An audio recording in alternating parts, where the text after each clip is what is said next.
shakhaha. And guna pravruddha vishaya pravalaha. This all the shakhas are guna pravruddhaha. They are propelled by the gunas. And then further Bhagavan says vishaya pravalaha. Vishaya means the objects of perception, the sense objects. The sense objects are like pravalaha. Pravala means the bud. From that bud only a new branch comes out. So these birds are like the Vishaya, the sense object. Even in our life, we find that we see, pursue something, then we contemplate on it, then we think of acquiring it, then we put forth effort to acquire that thing, and it starts a new branch in our life. Sometimes that branch goes down, tamasic, sometimes it is normal at one level, sometimes it takes us up. Even those who follow this path of spirituality, it starts with a little bud. You hear about it, you read about it, somebody tells you about it. Then you say, okay, let me try. Let me go and listen to it, Bhagavad Gita. So that is like that Vishaya, sense objects, and you listen to it. Then slowly you get interested. Then you start reading more. You start contemplating on it. So slowly that branch starts growing. A new branch comes out. So Vishaya Pravalaha. So the objects of senses are like Pravalaha, the birds, B-U-D-S. Adascha moolan yanusantatani karmanubandhini manushya. Again Bhagavan talks about this manushya. In the human world, there is a speciality. And what is the speciality? He says that there are secondary roots which comes out. See, there is one root of that tree, the main tap root or whatever it is called. And then there are other secondary roots which come out. And those roots also bind it holds on to that earth. If you look at the tree, the deeper the tree goes, the more taller the tree also grows. If it is stunted, the roots are cut, then you will get those bonsais and all. Bonsais are made by cutting their roots. You don't have to cut on the top also. Keep cutting their roots, they will not grow. But if you allow the roots to go down, then it grows upwards also very much. And also sideways the roots go and hold on to the earth very strongly. The tree is the most fascinating actually creation of Bhagavan. You see a top heavy tree, but it is firmly rooted. Even with lot of wind and all, it doesn't fall down, except in the capital city, where we don't allow the roots to go down and sideways also, then poor tree cannot sustain.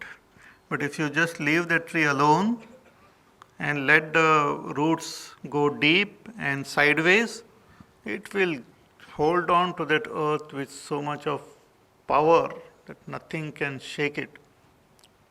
Our Pujya Gurudev used to describe this very beautifully. He used to say that even if we want to put one pole on the ground, we have to give it so many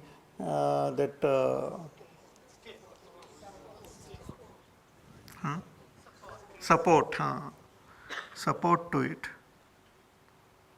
But here the tree is standing without any support, and the top heavy and the trunk, and because it is held very firmly by the roots. So that one main root is there, which is as I said, it's like Maya, and it's held by that supreme reality. So Ishvara and Maya. But each one of us, we have our own roots, our individual vasanas, our individual desires. And these individual desires also hold on to that supreme, and also it sustains the tree. So the more desires we have, the more powerfully the tree is sustained. the tree grows. Lots of branches, lots of leaves, lots of flowers and fruits come in the tree. So in the Manushya Loka, in human world, because in animal, birds, plant, they just have to exhaust their vasanas, they just exhaust their desires. But as a human being, we have this power to generate more desires and also power to eliminate desires. So if we don't use that, it grows into the secondary roots. So adhaha cha mulani anusantatani. So below these roots, they grow, and these are the desires which leads to more and more karma. So karmanubandhini. Karmanubandhini means it leads to more karmas. So when we have desire, it leads us into action. When we don't have desires, then the actions are cut. But when we have desire, it leads a person into more and more action. The more the desires, the more the person becomes active. The variety of desires, then variety of actions are there. So they are like the secondary roots which go from different angles and all and bind, hold on to that earth and sustains the tree. So adascha mulani anusantatani karmanubandhini manushya loke. So this is a beautiful Ashwatha tree which Bhagavan has described here, and this is meant for our contemplation also. So we have to imagine the entire cosmos as a vast, huge tree, and we are in this Manushya Loka, we are also are sitting in as though in one of our own self-created nest and enjoying the fruits of this tree, and the tree is sustained. But if we want to comprehend our real nature, we have to develop that vairagya from this tree and seek its root. And when we seek its root, we will be able to recognize our own self. So that is what Bhagavan now says in the next verse. Na rupamasyeha tathopalabhyate nanto na chadir na cha sampratishtha ashvattamenam suvirudhamulam asangashastreణ dridhena chitva na rupamasyeha tathopalabhyate.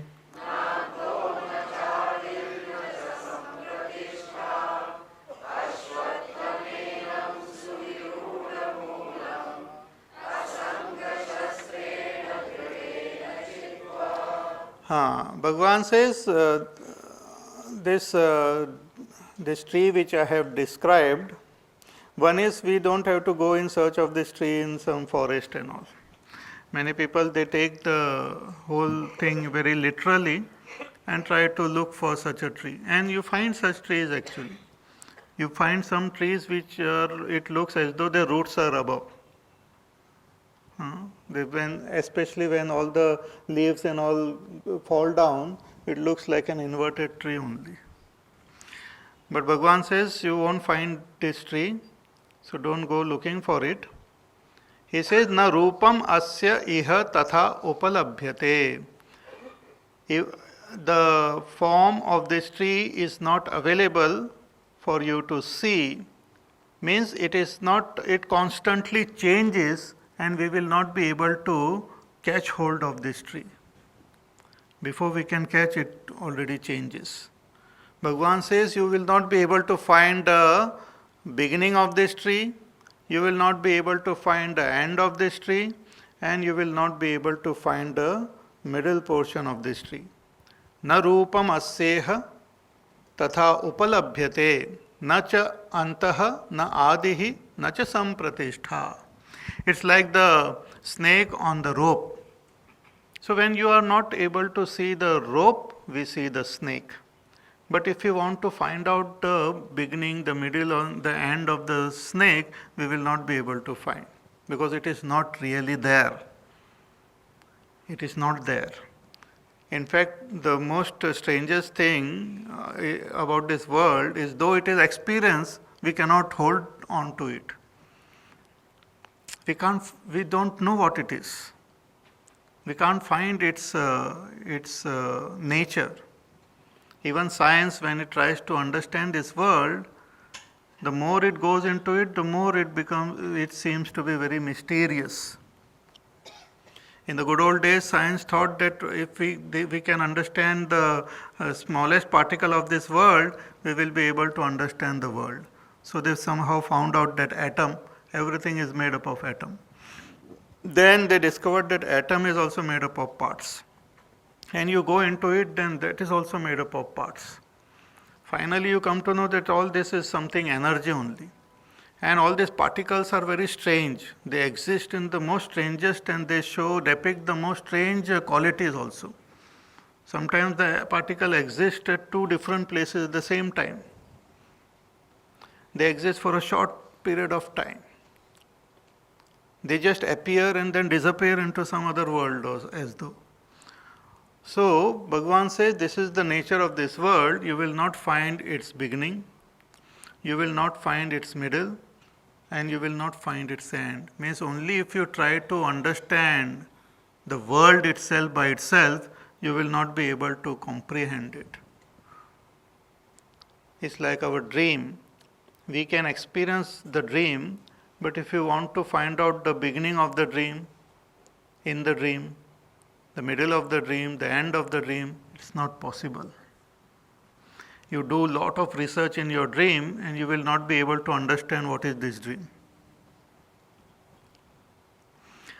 So, na rupam asya iha tatha upalabhyate, na antaha, you won't find the end of it, na cha adihi, the beginning, na cha sampratishtha, nor its sustenance in the present moment. So this Ashwattamenam Suvirudhamulam, this Ashwattha Vriksha has got firm roots and it is holding on to it very firmly. So what is the solution? If we want to know the truth, if we want to recognize the Supreme, what is the solution? Bhagavan says that the solution is Asanga Shastrena Dhidena Chitva. You have to develop Vairagya and cut this tree. It's symbolic, not that go out and cut some trees. Symbolic depiction that this tree, because the tree, as I said, the etymological meaning of the tree is that which can be cut. But this cutting has to be done with asanga shastrena, with the weapon or the sword or with the axe of asangata. Asangata means non-attachment. With the sword of non-attachment, having cut the tree, then you discover the root. That Bhagavan will tell in the next verse. But here he is talking about developing that vairagya from that tree in order to contemplate and recognize our own self. Because if that vairagya is not there, what is the opposite of vairagya? We have desires. If the desires are there, then they are the roots. And those roots will keep sustaining the tree. And we will be interested in some objects of this world, and that will give rise to one more branch. And that branch will then have a lot of trees which will again sustain, lot of leaves which will again sustain that branch. Then it will give rise to fruits and flowers and all which will again sustain the tree only. So, if vairagya is not there, then the tree will continue to live and the jiva also will continue to hold on to this and the samsara will go on. So, if one wants to become free of this samsara, this is like a samsara vriksha, so one wants to become free of this samsara, one has to develop that vairagya and cut this tree. Withdraw one's attention from this tree. So these are the steps. The second step Bhagavan will tell in the next verse. So first step is to withdraw the attention from this tree, from the various objects of our pleasures, the various actions. When we withdraw our attention, then it is like cutting the tree only. It's like a person sitting and dreaming, imagining. The more we give fuel to that imagination, the more the imagination will run wild. But when we develop vairagya, then our attention gets withdrawn and we can wake up. Some people start hallucinating, start seeing things. Some people get to fainting and all. So what do you do? Sometimes some hot coffee or tea or something is given to them. But more instant thing, sometimes one slap is given to them. Padak! So what exactly happens with a slap? That person comes to the present moment. He comes out of the dream world.